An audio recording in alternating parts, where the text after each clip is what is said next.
ngasi hai na sendokse ke dari bese Facebook page ta ko yuji yam kan viral oiba ya ke matang da thonawjam dinda ko ba nipi mana thagalaga ko viral chalali ba masi matang da ne tare mamang da kina kui jingai BJP da changaba matung si da haita masi yam la tiba thombo amana mayam ne khangbi do ai ya ke matang da ko dum rumor oina ngangaramaga hojik court da case kana chathari sigi mathangda nahonga na mana amuk palakpa haitare masi akoi airport ta hana drug phagi mathangda masigi mathangda akoi court ta chatna laiba case amu mana puthokuna politicalize oiba mawongda akoi mi character assassinate taunaba gi tawsigi mathangda ikitang singolidana mayam do siguma tanjam tang lawjabani haitare hojik aina court ki case chathari badudi mayam ne na khangbi gawai masigi case ki matangda ai election ki mamang da su ISB da impact da male manung butna da pasan na da sai dokse ki buduni ngasi ne hono na mu sai dokpiya ki tanjama yang lawjali usina masi sai dokse su ya bani adubu praja khanda bakana ko makra na chum chum le je bakra da di shara na ko khane na sai dokse bani haita masida ai bu accuse na accuse ha je mana ita decide to ngam banate Brinda Kanano have the name of the university. Mama Saze, government employee, near the country, when a company. Why Magi said a second day, Ma resigned over Raba, talk arrival the Kangi. Adubu Mana Makamagi, Chanabi, Makui Chanabi Haitara. Matamada, a quick Prazama, Kiki in the later Madugi, Kivotam, the Doctor Venetari, me, Set Toraga, Hectapanga, and Naga Paki, and Domatam, the Doctor Matami Haitara. Masih suksakola macam ni social media suksakola macam ni zaman magi hobi orang bayar magi smile ni sih dari kata bilang dari tahu bisi hobi orang bayar tu macam tahu ni dia ada di warning ni tahu jaga dari bisi. Aduna makoi na masana authority kari authority pai ke hari ni nak jadi bisi. Brinda kanano hari ni nak jadi bisi. Brinda mama sa government employer jadi mama tungan mui ayat ni semua kangkung tu. Ain tu mai makut pai ke tahu bisi masih dia yang lang ni hari ni. Aduna migi ai character assassinate tawbudan natana ai tawri thobak khudimaka mana katare ai praja ai wakil kendra praja mayam na ai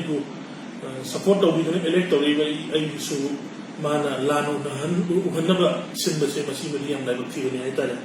maduna masi magi matakta ina defamation su tawgani haibidun ai thumjani sa hanmata Number 2 mo masa kangkung tu. Bina kanano abis mo ambil kang ni. Masa FIR kaya ada channel ni hai besi mo ambil kangkung tu. Masa amsu kangkung tu. Magi crime jam kai pati. Loi kang apa ngata ni kangoi bangi thodok. Sikim ni tau kiba. Loi kang ni bangi. Loi kang ni bangi ngata ni. Pik kau bangi ko ni. Itu na masih loi na matang adu masa matang. Ayo tau ni ayo pangani mana tau ni mana pangani mana drug ki lisensi o ya. Drug phari ba mana drug kya thadok ki ase koi khande banati mana miyoi kya ngam jale jale le jade ba kya gun point da tau ki me am loi khang ba ngata ni uniform se laga mana misnis tau ki ba me am do loi ba ngasi matang me am ya khang do chong dei ki aduna loi mai ki character di ai kesu boda tau di adu ai on da tau ra ni su kum ja da ba ki kum ja ni hai tare aduna isa da gi hen to ga ai ki family life da personal life da Sanjala tuna itu people wife tu tahu ninjaling dia, malu kita tangga su mayam ni nak kangwi rumah ada support kes lagi tu dari ni hai tak. Mana mana hai berpost di Facebook ta hai berwafam sini kari. Hai di drug loan amu BJP dah amu receipt tahu le BJP government juga mana raga amu drug se makata na war on drug tu sini dah samna hai madu di hai ninjaling dia hai ni hai. Aduna hojik se Hoi,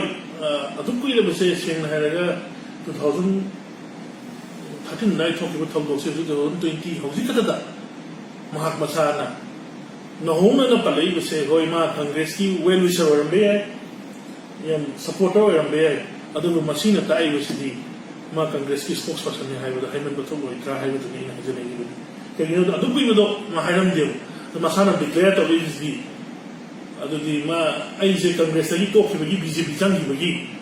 yang pena na law ko khalang he na lo je he tare ma du ma na politicize tꯧꯕꯤꯒꯅꯨ ꯑꯗꯨꯅ ꯍꯣꯏ ꯃꯥꯅ politics ꯇꯧꯅꯤꯡꯉꯒꯅ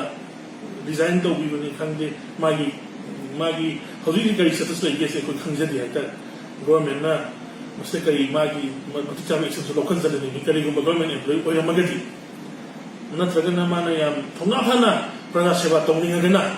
ꯆꯤꯟꯗ ꯄꯉꯥꯡꯅ ꯉꯥꯡꯗꯕꯤꯗ ꯅꯨꯄꯤ ꯊꯣꯛꯅ resign ꯇꯧꯕꯤꯔꯣ vote ꯂꯦꯞꯄꯤꯔꯣ politics ꯇꯧꯔꯁꯤ ꯑꯩꯈꯣꯏ ꯃꯌꯥꯝ ꯄ꯭ꯔꯖꯥ ꯁꯦꯕꯥ ꯇꯧꯃꯤꯟꯅꯔꯁꯤ ꯃꯥꯁꯨ ꯃꯥꯒꯤ ꯉꯝꯕ ꯁ꯭ꯇꯥꯏꯜꯗ ꯇꯧꯖꯁꯅꯨ ꯂꯦꯞꯐꯝ ꯂꯩꯇꯗꯅ ꯑꯩ ꯀꯦꯟꯗ꯭ꯔꯗ ꯂꯥꯛꯑꯣ ꯂꯦꯞꯅꯁꯤ ꯊꯦꯡꯅꯁꯤ ꯌꯥꯝ ꯇꯁꯦꯡꯅ ꯑꯗꯨꯒ ꯃꯤꯕꯨ ꯍꯨꯜꯂꯒ ꯍꯦꯛꯇ ꯃꯤꯒꯤ ꯀꯦꯔꯦꯛꯇꯔ ꯑꯦꯁꯥꯁꯤꯅꯦꯠ ꯇꯧꯕꯁꯤꯗꯤ ꯑꯩꯈꯣꯏꯁꯨ ꯂꯦꯞꯅ ꯊꯥꯔꯣꯏ ꯑꯗꯨꯅ ꯃꯁꯤꯒꯤ ꯃꯇꯥꯡꯗ ꯑꯩꯅ ꯇꯥꯟꯖꯥ ꯂꯧꯔꯒ ꯒꯣꯔꯃꯦꯟꯗ ꯑꯩꯅꯁꯨ ꯑꯄꯤꯜ ꯇꯧꯖꯅꯤꯡꯕꯗꯤ